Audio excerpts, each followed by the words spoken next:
asesoría legal y consejos prácticos del mundo inmobiliario en un solo lugar. Hola Inmobiliaria con James Tobin.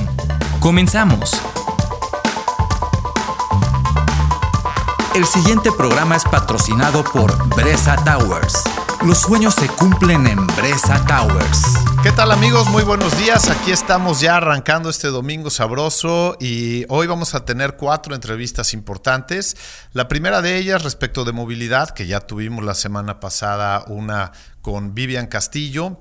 La segunda va a ser con Juan Manuel Cataño, que nos estará hablando también en las siguientes semanas de estudios de mercado, y particularmente en la zona de Quintana Roo.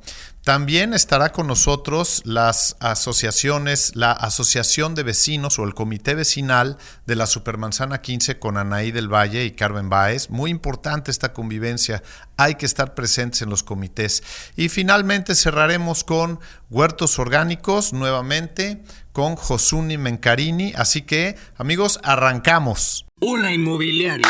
El 16 de enero de 1967, un cortocircuito provocó un incendio en la Catedral Metropolitana, ubicada en la Ciudad de México. El fuego arrasó con el coro y órganos únicos en América Latina. Las pérdidas eran invaluables, ya que se había consumido el 85% del Cristo del Perdón y diversas pinturas del siglo XVI, como la Santísima Virgen de Pereins y San Esteban de Baltasar Echave, además de la sillería de madera del siglo XVI. Hola Inmobiliaria. Bien, amigos, aquí estamos ya de regreso. Recordarán que la semana pasada tuvimos una charla bastante interesante con Vivian Castillo. Vivian Castillo es la delegada de Zona Norte del Instituto de Movilidad del Estado de Quintana Roo. Por Zona Norte estamos hablando de Cancún e Isla Mujeres. La semana pasada nos quedamos con un poco de sabor que nos faltó para terminar con la charla, así que le pedí que estuviera con nosotros nuevamente. Muchísimas gracias por estar con nosotros, Vivian.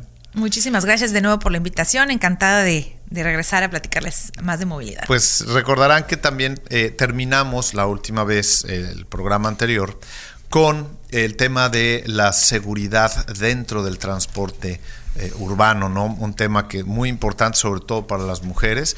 Así que yo creo que partimos de esta base, Vivian, ¿no? Nos retomamos desde ahí. Sí, como te comentaba, James, la semana pasada, es importante atender el tema de la seguridad, es prioridad para el gobierno del estado, el tema de la seguridad, y el transporte público no es la excepción. La forma en la que el Instituto de Movilidad está coadyuvando con la seguridad es primero que nada coordinándonos con todas las autoridades de los 3 órdenes de gobierno, tanto preventivas como investigadoras, claro, para poder colaborar lo suficiente y facilitarles su trabajo, ¿no? Esto lo estamos haciendo, bueno, tenemos bases de datos de concesionarios, de naturalmente a los operadores, pero también atender la seguridad es importante. Cuando se habla de seguridad también se habla de la prevención. Llegamos al Instituto de Movilidad y no se tenía un solo diagnóstico que tuviera, bueno, por ser también de reciente creación, pero pues tampoco en otros tiempos se hizo ningún diagnóstico relacionado con la violencia o el índice delictivo que se tenía antes, en los paraderos, durante, en el transporte y posterior del uso del transporte público. Y nos topamos con una sorpresa al detectar que 8 de cada 10 mujeres habían sido o han sido víctimas de algún tipo de violencia de género. Esto implica desde miradas lascivas hasta delitos de tipo sexual. Yeah. Esto es grave. Tenemos una muestra pequeña, pero creo que es significativa. Realizamos unos foros en los que pudimos detectar esto. Bueno, basta decir que tenemos una alerta de violencia de género en Benito Juárez, eso es todo. Claro, pero aquí estamos hablando de que se trata de la vía pública, ¿no? Claro. Entonces estamos hablando de que es una cultura que los principales agresores no es precisamente los operadores del transporte, sino otros usuarios. O sea, estamos hablando de una cultura de prevención en el que también las mujeres no están sabiendo cómo reaccionar, y también hay que trabajar dándoles las herramientas y sobre todo en la capacitación para los operadores del transporte y sepan cómo auxiliar a una víctima de violencia de género o víctima de cualquier situación que esté relacionado con violencia o delincuencia a bordo del transporte. Entonces, todos estos elementos se están tomando en consideración para atender la seguridad en el transporte público. Y bueno, algo que es muy importante considerar, amigos, es, y se preguntarán por qué estamos hablando a lo mejor de movilidad, o qué tiene que ver con los inmuebles. La movilidad es parte de nuestro día, la movilidad es como nos hacemos llegar de la casa a la oficina o a nuestro lugar de trabajo, y es como nos desarrollamos prácticamente durante el transcurso del día sin estar ya sea trabajando o en la casa.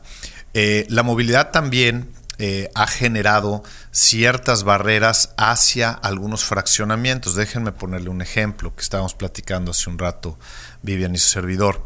En algunos lugares inclusive se han cerrado algunas calles, y esto ha generado que se vuelvan como fraccionamientos, vamos a decirlo, clandestinos, ¿no? Porque yo cierro la entrada, cierro la salida, y debemos considerar que cuando estamos viviendo en nuestro hogar, tenemos que tener servicios como recoja de basura. ¿Quién les va a abrir la puerta? Si llegara a haber algún incidente como un incendio, ¿cómo se va a atender? Porque está cerrada. Si necesitan algún auxilio de la policía, ¿cómo va a llegar si está cerrada una puerta? Entonces, todo esto tiene que ver con movilidad, y también tiene que ver mucho con cómo nosotros nos desarrollamos en el día. O sea, estar una hora y media en un transporte cuando puede ser mucho menor el tiempo, o podemos tener acceso a algunas otras formas de movilidad, como puede ser caminar, como puede ser la bicicleta, pues es importante. Así que yo creo que esto reviste mucho en lo que nos está diciendo ahorita Vivian, y además en todos los proyectos que están teniendo, que me dices que son algunos particularmente para zona hotelera, que nos van a catapultar a otro nivel. Espero que esto ya lo podamos escuchar y ver pronto, porque son proyectos que aún se tienen todavía más que por definirse, por arrancarse, y yo creo que siempre se tiene que hacer una buena planeación previo a que puedan hacerse los proyectos. Entonces, y respecto de estos proyectos, algo que nos puedas decir, algo que nos puedas ayudar para definir. Bueno, como te comentaba, estamos ya en los trabajos finales del Sistema Integral de Transporte. Lo encabeza y lo lleva principalmente el ayuntamiento, pues sobre todo para mejorar lo que se tiene ya en el servicio de ruta, pero sí para movilizar a más gente en menos vehículos. Respecto de los fraccionamientos, y vinculado con un poquito con la seguridad a bordo del transporte, sí es importante que como ciudadanos seamos conscientes de que pues es importante tanto la seguridad de ellos como de cualquier otra persona que vive en la misma zona, ¿no? Efectivamente, el hecho de clausurar vías, entorpece la circulación de vehículos de emergencia, y eso también es importante hacerlo saber. Y que también para las cuestiones del transporte, en el caso de transporte de ruta, en el momento en el que estamos tratando de mejorar y de que una persona llegue con bien a su casa, al momento de cerrar ciertas avenidas, porque algunas son avenidas, no son precisamente calles, son avenidas, cortan las rutas del transporte que hoy existe, y eso obliga a hacer las paradas en lugares donde no están precisamente o iluminados, o son lotes baldíos, son zonas que todavía no están los fraccionamientos, pero todavía hay construcción, o son zonas que pueden ser un factor de riesgo para el usuario. Uh-huh. Entonces es importante que antes de hacer ese tipo de cuestiones hagan las valoraciones necesarias en el ayuntamiento, para que junto con los que llevan o quienes llevan los proyectos estos de infraestructura, todos los que tengan que ver con obras públicas. Con obras públicas y los desarrollos inmobiliarios estén conscientes de que es necesario tener el servicio del transporte, pero tenerlo con la seguridad que se requiere, ¿no? Y no continuar con una dinámica que se ha tenido por muchos años, en el que se crea el desarrollo, se crean las rutas para el servicio del transporte, pero los ciudadanos o la gente que va a habitar esos lugares, pues decide hacer estos cierres y con eso corta las rutas y también, pues bueno, digamos que es un principio de orden, ¿no? Exacto. Hay que tener ese acercamiento con las autoridades para lograr que todo funcione, ¿no? Que estén en una zona segura, que cubra las condiciones que se les prometió en sus desarrollos, por el desarrollo inmobiliario, y que tengan el servicio del transporte porque pues todos lo necesitan, ¿no? Así es. Pues amigos, aquí está, esta es la parte de movilidad. Una vez más le agradecemos a Vivian que nos haya acompañado. Muchísimas gracias y seguramente vamos a estar en contacto para próximas y futuras entrevistas. Muchas gracias, Vivian. Gracias, amigos. Gracias. Vámonos a una cápsula, por favor. Bresa Towers. Para Bresa Towers, el manejo de energía es muy importante, con el objetivo de reducir la huella de carbono que el consumo de energías generadas con combustibles fósiles produce. Se dotó a todos los departamentos y áreas comunes de equipos de acondicionamiento de aire tipo inverter, los cuales adaptan el funcionamiento del motor a la necesidad de climatización del espacio en cada momento. Reducen drásticamente las oscilaciones de temperatura, permitiendo consumir únicamente la energía necesaria y evitando la generación de picos de consumo que resultan también en mayor gasto económico, manteniendo estabilidad ambiental y confort. Por otro lado, la totalidad de la iluminación del proyecto es por medio de diodos de emisión de luz, mejor conocidos como LEDs, que son los equipos con mayor eficiencia lumínica que existen en la actualidad. Bresa Towers está ubicado en el corazón del Table, lo que le da una vista privilegiada hacia la Laguna Nichupté y el Mar Caribe. Sé parte de esta comunidad eco-friendly. Para informes www.bresa.mx o al 9981 429408. Bresa Towers.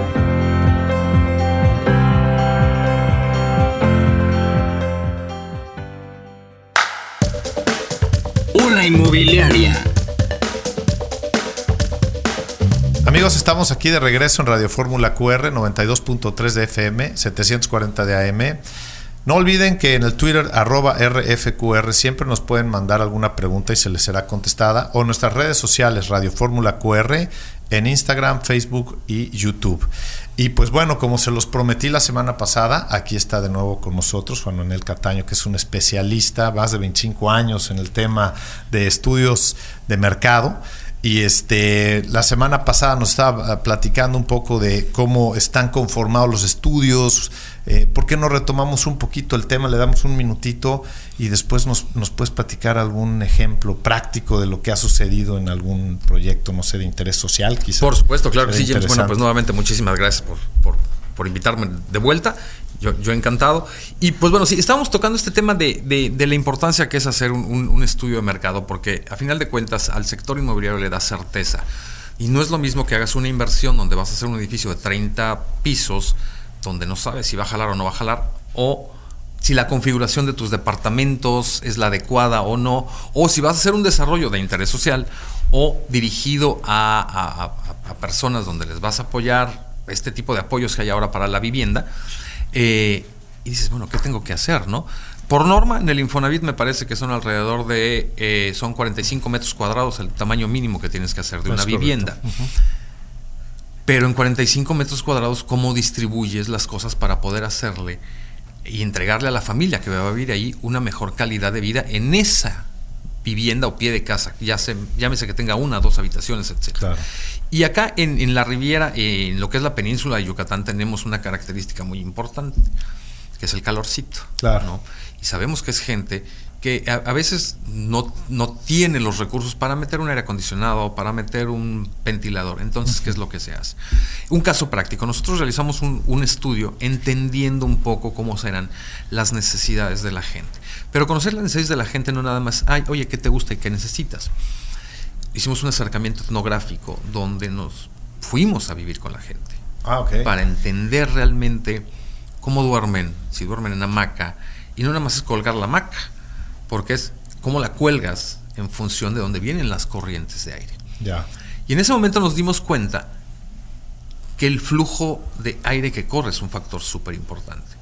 Y con base en eso, trabajando con un despacho de arquitectos y con todos los resultados etnográficos, logramos darles los insights necesarios para que ellos diseñaran una vivienda de 45 metros cuadrados, pero donde se utilizaron, en vez de ventanas, celosía como de cemento, ¿no? Ajá. Orientada de tal manera que evitabas tener la ventana, evitaba el flujo de aire. Obviamente sí metías un poco de cortineros, y para darle vista se utilizaron materiales reciclables, botellas de vidrio, que lo que hacían además era les hacían perforaciones en la parte inferior y funcionaba como un filtro de aire. Y como un propulsor de aire. Exactamente. Entonces se generó esta vivienda de 45 metros e incluso acaba de ganar precisamente un premio entre la asociación, no recuerdo el nombre de la asociación, pero de esas asociaciones de arquitectos, bienal de no sé qué cosa. Qué interesante. Ganaron un premio. Entonces, ¿en qué nos ayudó el estudio de mercado? A lo mejor en decirles al desarrollador, te conviene hacer esto, que para el desarrollador además le impactó en sus costos, ¿eh? Claro. Eso impactó también al tener menos costo de planeación y de construcción, el costo de la vivienda también impactó. Entonces, al tener un costo de vivienda un tanto más económico, lo puedes ofrecer a un mayor número de personas, ya sea por Infonavit o incluso sin Infonavit. Claro, aquí estuvo con nosotros. Más accesible. Estuvo con nosotros Ari Adler, que es todavía el presidente de Canadevi aquí, y nos platicaba precisamente esto, que uno de los grandes problemas que tienen los desarrolladores aquí es que por los precios de los inmuebles, el costo que les representa, de construcción y el tope que tienen para la compra por vía de los financiamientos, genera que la vivienda no pueda ser de un tamaño superior.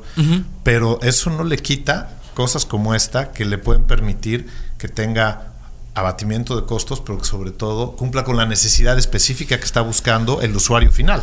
Claro, y a final de cuentas lo que haces, estás entregando una vivienda completamente funcional, una vivienda que responde a las necesidades de la gente, donde sabes que les va a traer beneficios económicos en términos de ahorro de energía y del costo de la misma vivienda, ¿no? Claro. Donde la vivienda se vuelve muchísimo más accesible. Claro. Utilizar materiales reciclados, etcétera. Entonces, y esto se puede replicar en todos lados. Hay algo que yo sí recomiendo mucho, y es que de verdad siempre acérquense con la gente que sabe. A veces nosotros decimos, pues vamos a hacer nuestro propio estudio de mercado, y no, tiene toda una metodología, ¿no? ¿Cuánto te tardas en hacer un estudio de mercado a profundidad? Depende, obviamente, hay diferentes tipos de estudios de mercado y dependiendo del objetivo. Están los estudios cuantitativos, que son las encuestas donde sales y entrevistas a un gran número de personas y cuantificas los resultados. O los cualitativos, que es donde tienes que entender el por qué la gente piensa, actúa y se comporta de la manera que lo hace. Más o menos un estudio de mercado obviamente varía en función de la muestra, ¿no? No es lo mismo levantar 100 entrevistas que levantar 1000. Claro. O hacer 3 focus groups que hacer 12 y en las zonas donde lo hagas. Pero un estudio de mercado estándar inmobiliario tarda alrededor de 6 a 8 semanas. 6 a 8 semanas. Sí, porque tiene una metodología. No es nada más a ver qué estoy haciendo, ¿no? Claro. Y a ver, se me ocurrió preguntar esto. No, claro. Porque las preguntas tienen que ser diseñadas con la intención de que la gente te diga la verdad. Claro, obvio, y además que realmente, porque lo que no se dice de verdad, pues nada más te distorsiona. Exactamente, ¿no? Y para eso también, bueno, obviamente uno recurre a ciertas herramientas, ¿no? Por ejemplo, nosotros ahora toda la parte cuantitativa la levantamos a través de tablets. Okay. Y la gran ventaja que tenemos con eso es que te ahorras tiempo, te ahorras costo, te ahorras papel y además tienes una mayor calidad en la información, porque todas las entrevistas tienen localizador GPS. Claro. Entonces, si tú me preguntas, esta encuesta, ¿quién la contestó? Te puedo decir qué señora, de qué casa, en qué colonia la contestó. Ya. Entonces, de esa manera tienes una mayor confiabilidad en las encuestas, ¿no? Pues eso es importante. Y yo quisiera hacerte una pregunta. A ver, yo sé que estás muy metido aquí en esta zona y que deberemos seguramente tener un tercero, cuarto y quinto programa, porque hay que investigar, o sea, hay que hablar de las zonas en particular aquí en Quintana Roo. Y también podríamos hablar de Mérida, pero pues bueno, el programa se transmite aquí y quisiera que trabajáramos un poquito para ver pues cuáles son tus perspectivas y lo que has obtenido de información en Cancún, en Playa del Carmen y en Tulum. Eso lo haremos en otro programa, pero ahorita si nos puedes dar una antesala, el ambigú. Mira, son mercados completamente diferentes. Aun cuando están dentro de Quintana Roo, dentro de la Riviera Maya, y pareciera ser que pudieran ser lo mismo, es completamente diferente. El mercado de Tulum es un mercado adulto, donde casi no hay niños. Mira. Entonces los productos van dirigidos a ese tipo de segmento. El mercado de Playa del Carmen es un mercado más del segmento family, pero de mucho inversionista. No es tanto las personas que van a vivir ahí. Y el inversionista viene principalmente de México, del norte y del extranjero. Mira. ¿No? Y tiene necesidades diferentes. O sea, ya lo que más se te va a vender es un departamento de 3 recámaras. Ok. Párale de contar. Ya eso ya está estudiado. Ya. Perfecto. Ya. Y además, por ejemplo, Playa del Carmen ya no tiene para dónde crecer. Tenemos 2 zonas. Uno hacia de donde está Playa Car, hacia Tulum. Así es. Que se le está llamando la nueva Playa del Carmen. Okay. Donde se está enfocando a vivienda residencial para locales. Residencial media. Okay. ¿Sale? Y tenemos la parte hasta la salida a Cancún, donde está Mayacoba. Que toda esa se le está llamando la zona diamante de Playa del Carmen. Okay. Que es por donde está la entrada a la playa Xcalacoco, de toda claro. esa parte. Y ahí son vivienda vertical, a diferencia del otro lado. Está muy segmentada en esa parte. Toda la parte central entre Xcalacoco y Playa Car, donde tienes toda la zona turística, que es toda la zona de inversión de los departamentos para Airbnb, para etcétera. ¿Y Cancún?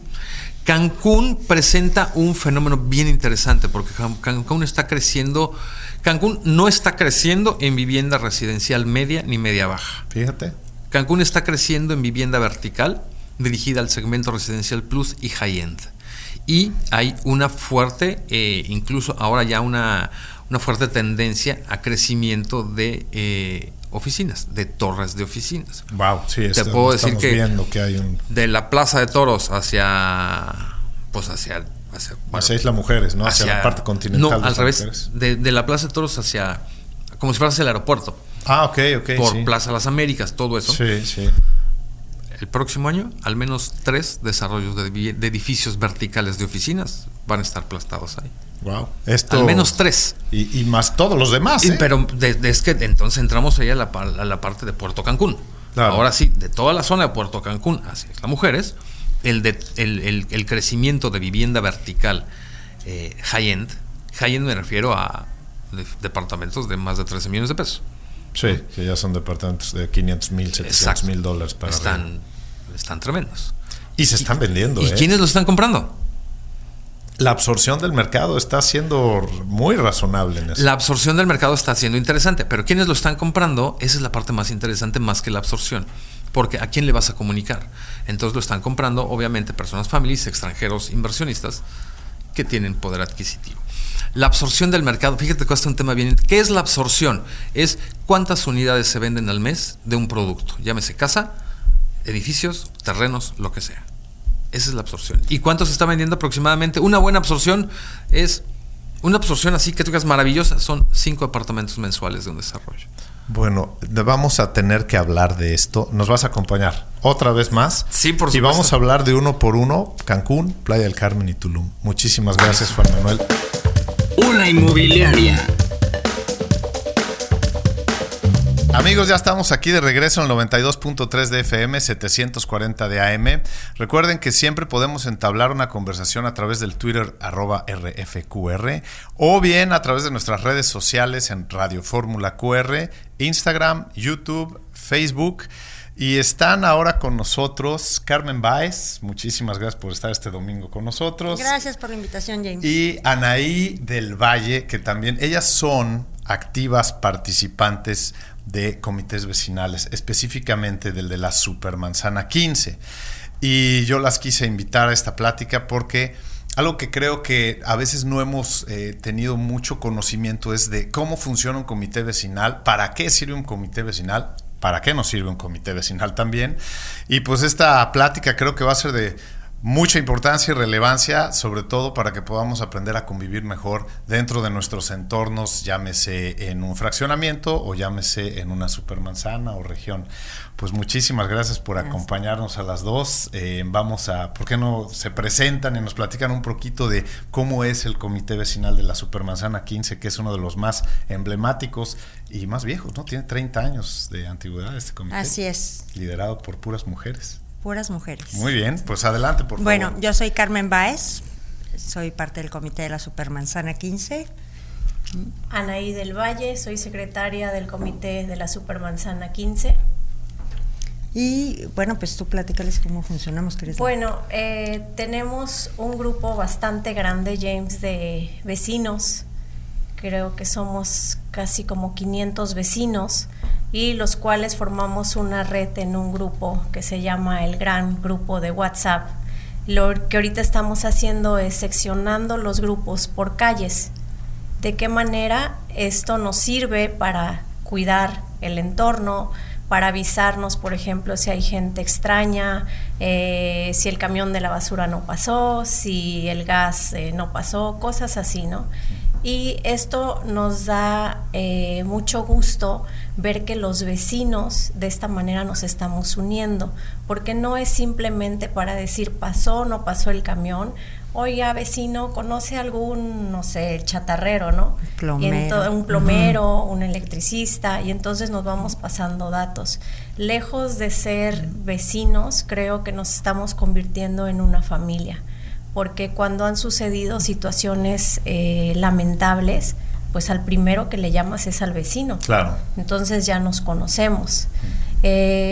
Afortunadamente, y digo, agradezco la confianza de los vecinos que nos tienen, porque cada mes se hacen cooperaciones, y esas cooperaciones son para mantener ese parque que tenemos tan bonito en la Supermanzana 15, que bueno, se provee de tijeras, de gasolina, de herramientas para los jardineros que se tienen en el jardín, y muchas otras cosas en el área de afuera, lo que son la nomenclatura, pintar las calles.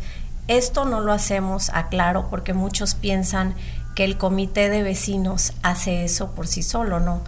Se habla, se solicita tránsito, por ejemplo, la nomenclatura, cuál es el diseño, se elabora el diseño y ellos instalan todo eso, o ellos hacen la pintura de la calle.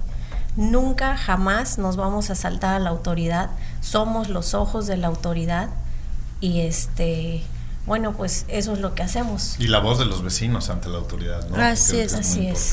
Creo que algo muy importante en la filosofía de la Supermanzana 15 es trabajar junto con la autoridad. Uh-huh. Siempre recurrimos a la dependencia que corresponde cuando tenemos alguna situación, para ver de qué manera conjuntamente la solucionamos.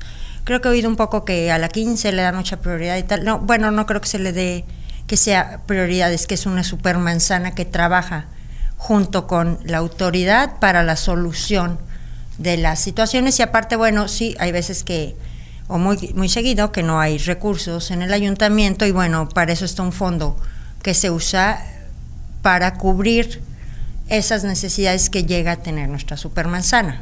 Ya, creo que algo que yo he visto muy de cerca ahí en la Supermanzana es que efectivamente ustedes, creo que fueron solo 2 supermanzanas que quedaron con un uso de suelo habitacional. Dentro de ellas una es la Supermanzana 15, y esto es gracias al logro de estar batallando, de estar haciendo su trabajo como tiene que ser.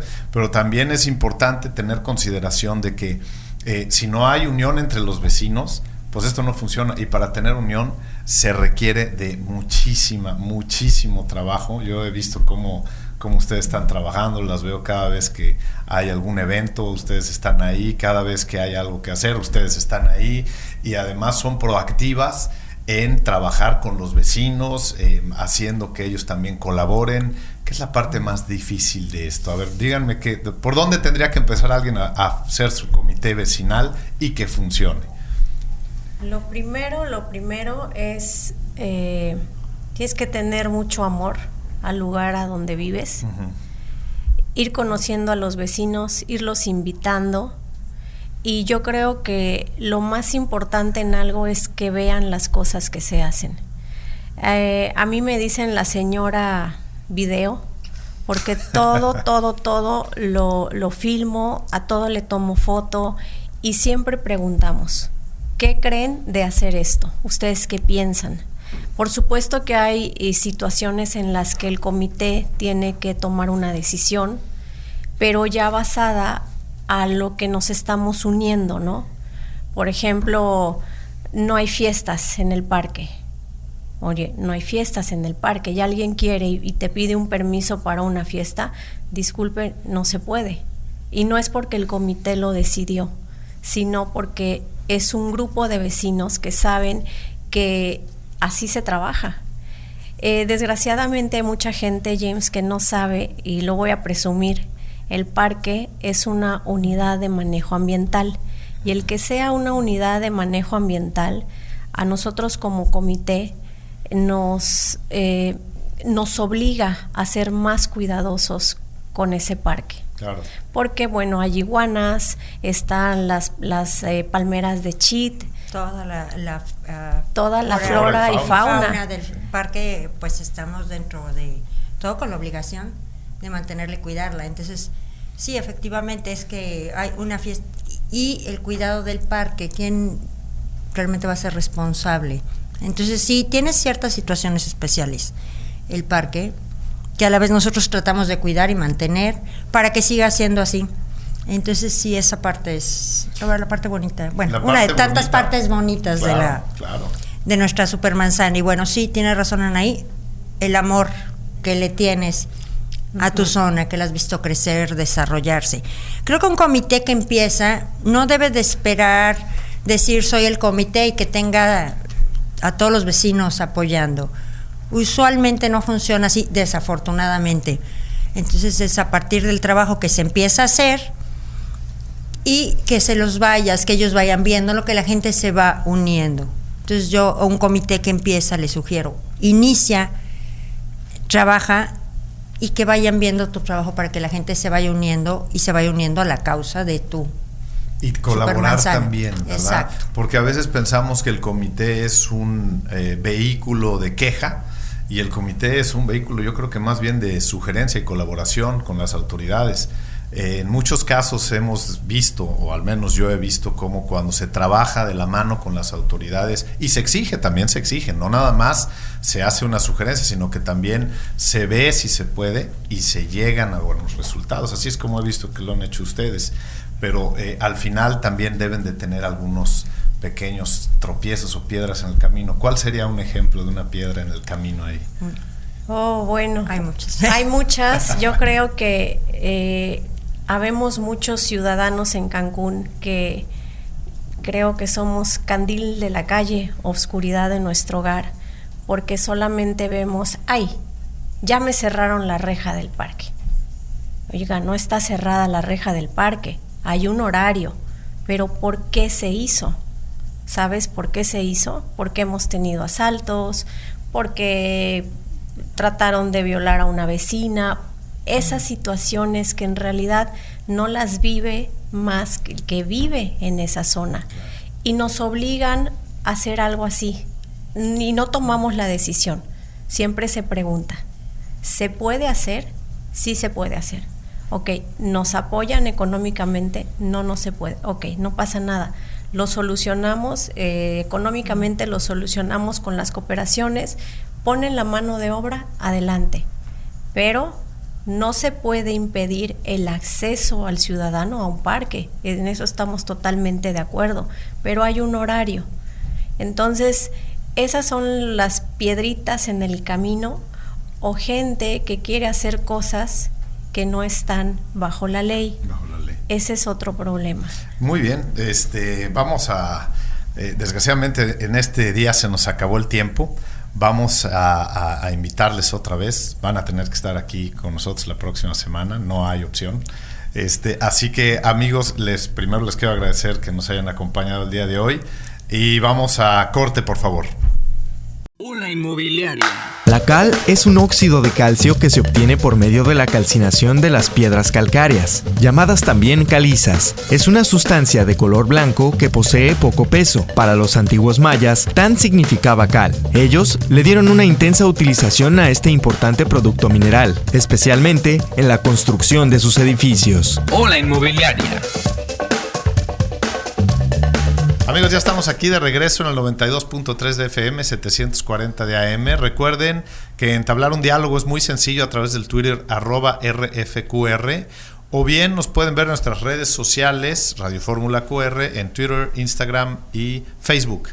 Y bueno, pues la semana pasada nos quedamos pues cortos con la entrevista que tuvimos con Yosune, que ya está aquí de nuevo con nosotros. Yosune, muchas gracias por estar de nuevo con nosotros. Gracias por la invitación. Difícil levantarse en domingo en la mañana, ¿no? Sí, ya sé. Es complicado, pero bueno, pues aquí está con nosotros nuevamente y le agradecemos. Estamos hablando y hablamos la semana pasada de huertos orgánicos, algo que se puede hacer en casa, pero es algo que necesita dedicación, que necesita perseverancia. Así que, ¿por qué no nos sigues platicando? La última entrevista nos quedamos en esta parte de donde ya estábamos viendo cómo se puede hacer un huertito en casa. A ver, ¿por qué no partimos de ahí? Ok, retomando un poco de lo que hablamos la vez pasada, pues la idea es tener los contenedores, ¿no? Hablamos que podríamos hacerlo en macetas, jardineras si ya tienen jardineras en casa, o reciclar las llantas o cajas de plástico, ¿no? Tenemos que buscar un lugar donde sí le dé el sol. Las plantas trabajan a través de la fotosíntesis y necesitan más sol que sombra.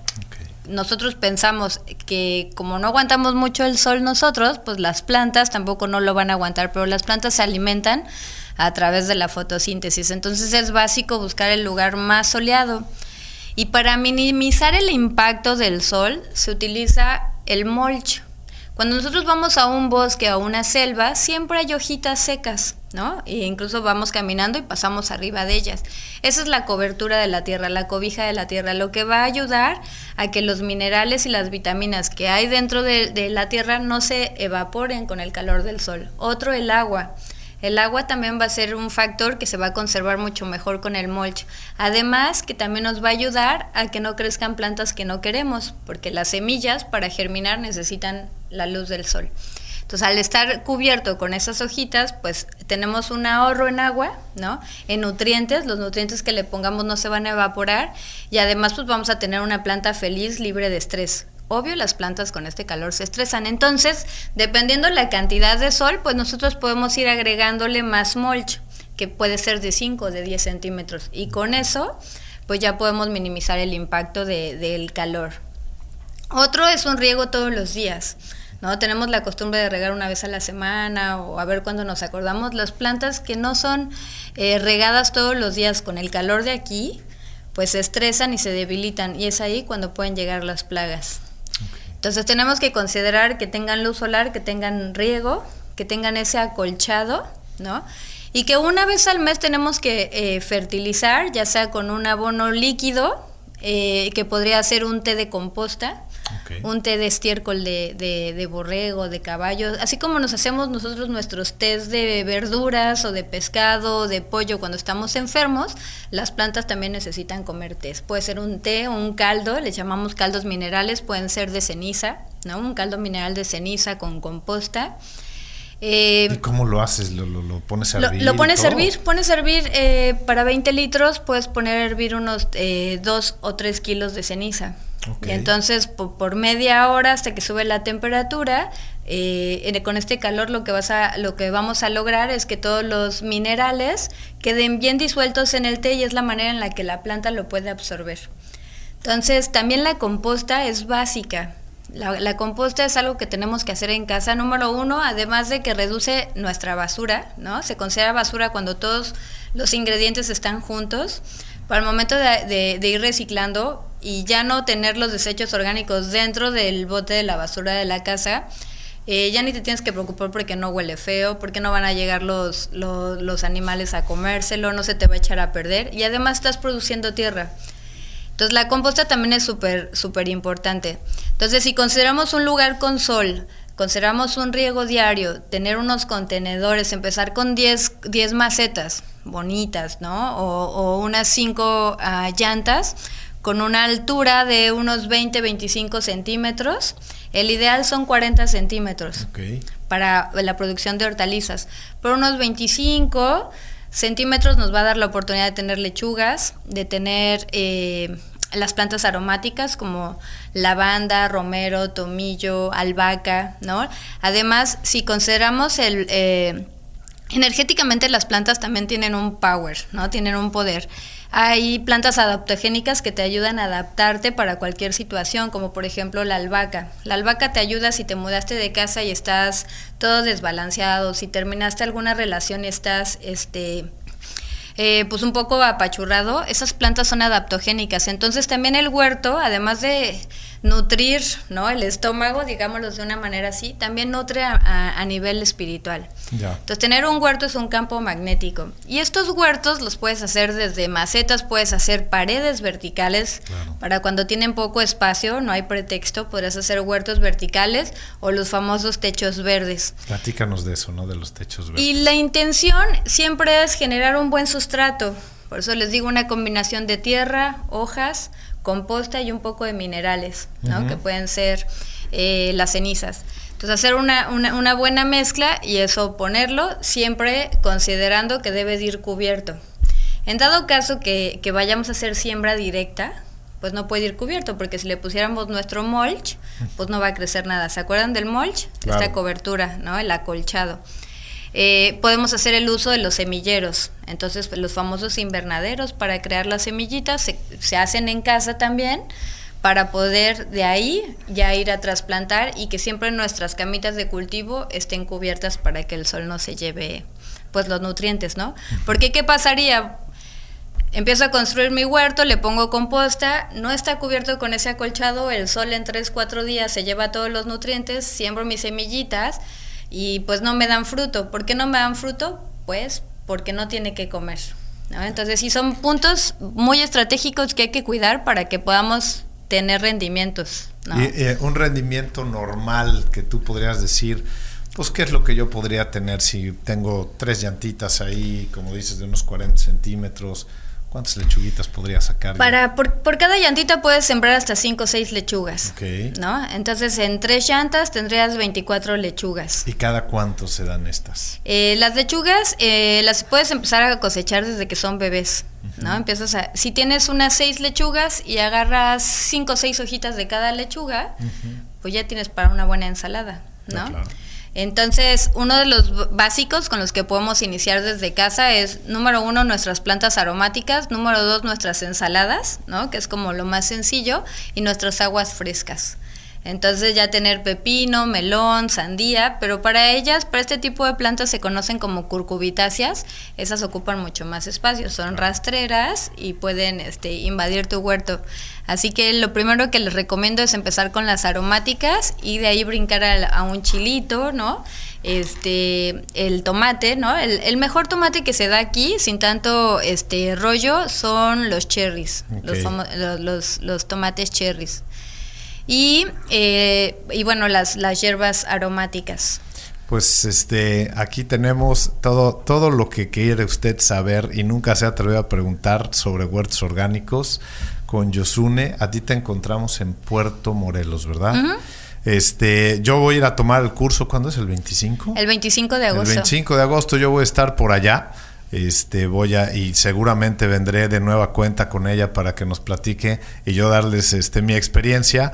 Les recomiendo mucho que tomen esto como una alternativa. Es más, ya no es una alternativa, ya es un mandatorio de vida, porque realmente tenemos que cuidar nuestra salud y tenemos que cuidar al ecosistema.